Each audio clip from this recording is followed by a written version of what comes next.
Hello everyone, we hope you're well and ready for the new topic of the day on the aTech channel. Today we're going to look at liquid solar energy, a revolutionary new storage method.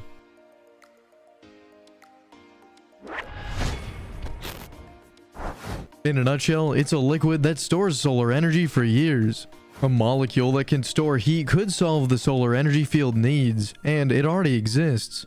Designed in a laboratory, this molecule can hold the sun's rays and store energy for about 18 years. The value of solar panels for the energy transition has been long known.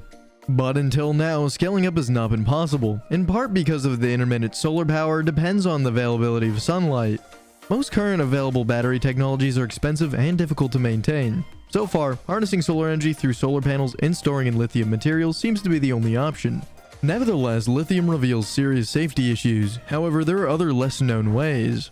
The main storage options available today have evolved in recent years, but their improvements are not enough. Their price remains variable and they present safety issues. Like cobalt nickel, lithium ions are harnessed to produce electrons in the electrolyte with a separator that controls the process. However, there are other direct ways to store solar energy, in particular by exploiting the heat that solar power plants concentrate in large quantities.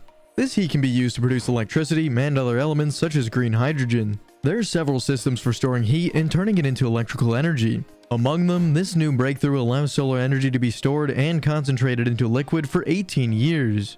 Several existing technologies are based on heat capture. The first of these technologies is concentrated solar power. Although at first glance it looks like the use of solar panels, they are actually two different concepts. Crystalline silicon or gallium andesite cells work as semiconductors to convert energy into electricity. These solar cells are combined with phosphorus and boron, forming two subsystems. With the solar cell absorbing sun rays, the photons carry electrons back and forth. This releases energy, which is then stored in lithium. The second concept is concentrated thermodynamic solar power plant. Mirrors are used to reflect and concentrate sunlight at a specific point to produce a large amount of heat. The accumulated heat drives a Stirling engine to produce electricity. There is also heat in the concentration system. This system has multiple functions: water distillation, enhanced oil recovery, and cement production. Due to its application in large-scale power generation, several models have been distinguished. They are classified into three general types. The first type is the parabolic trough system. In this system, parabolic reflectors are used to absorb the sun's rays and then concentrate them to a tube that acts as a receiver. When it receives the light beams, the preheated liquid is used to boil water. The steam produced feeds turbines that transform mechanical energy into electrical energy. The Genesis Parabolic Trough Power Plant, located in Riverside Country, California, is one of the largest concentrated solar power plants in the United States. The plant has a generated capacity of 250 megawatts and has been in operation since the year 2011. These parabolic trough systems can also be used to create hybrid systems. In particular, they can be used to complement thermal power plants that use fuel cells such as coal, natural gas, and biofuels. Of all these existing heat-concentrated technologies, trough systems have the lowest efficiency at around 15%. The second type is the parabolic trough system. This system uses a parabola of mirrors to concentrate and direct sunlight into a central engine that produces electricity. This system takes advantage of direct sunlight. The accumulation of sunlight is reflected into the thermal receiver that stores the heat. A thermal receiver consists of a set of tubes with cooling fluid, usually hydrogen and helium. These components can both transfer heat and be the fluid that allows the engine to operate, via boiling and condensation. The most commonly used heat engine is the Stirling engine, which uses superheated fluid to move pistons and generate mechanical power. These systems can produce between 10 to 25 kilowatt hours of electricity per plate and have a conversion efficiency of 30%. The problem is that this way of concentrating heat involves combining a reflector with Stirling engines, which is not ideal for storing energy. The third type, molten salt-fed heat towers. These systems use flat solar tracking mirrors, better known as helosets. They're used to concentrate sunlight into a receiver at the top of the tower. Here, the heat is transported by a fluid to a boiler where it generates steam. This system is in turn used to drive a turbine and produce electricity. The choice of molten salt is justified because it retains heat better and can be stored for days without being used. The largest plant of this type is in the United States. Located in the Mojave Desert in California, it can produce up to 392 megawatts of electricity. To overcome the problem of frozen salt, the Norwegian company Yara has developed a new blend of molten salts based on calcium, potassium, sodium, and nitrate.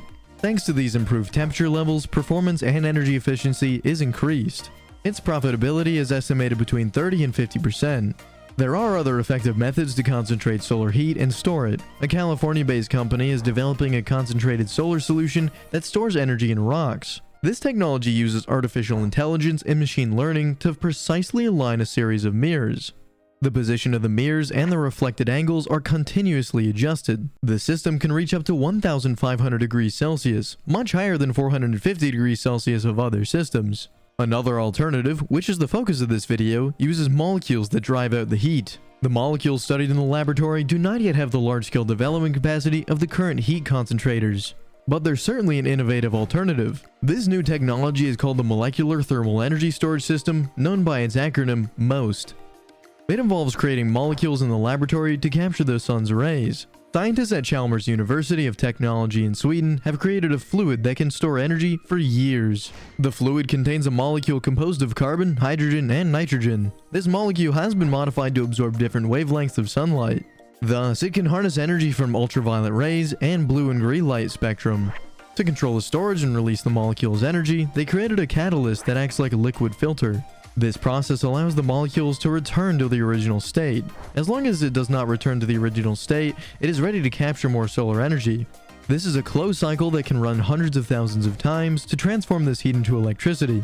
Coupled with a Chinese generating device, it could be developed into an ultra-thin chip for common electric devices such as a smartphone.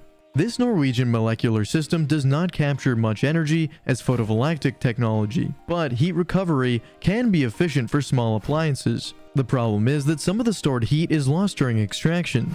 These heat harvesting molecules are still under development. New molecules are being tested to prove the heat capture and generation process. The molecule may not achieve efficiency similar to the photovoltaic or concentrated solar power systems, but it could be used as a backup technology. This technology could be another step toward a greener future.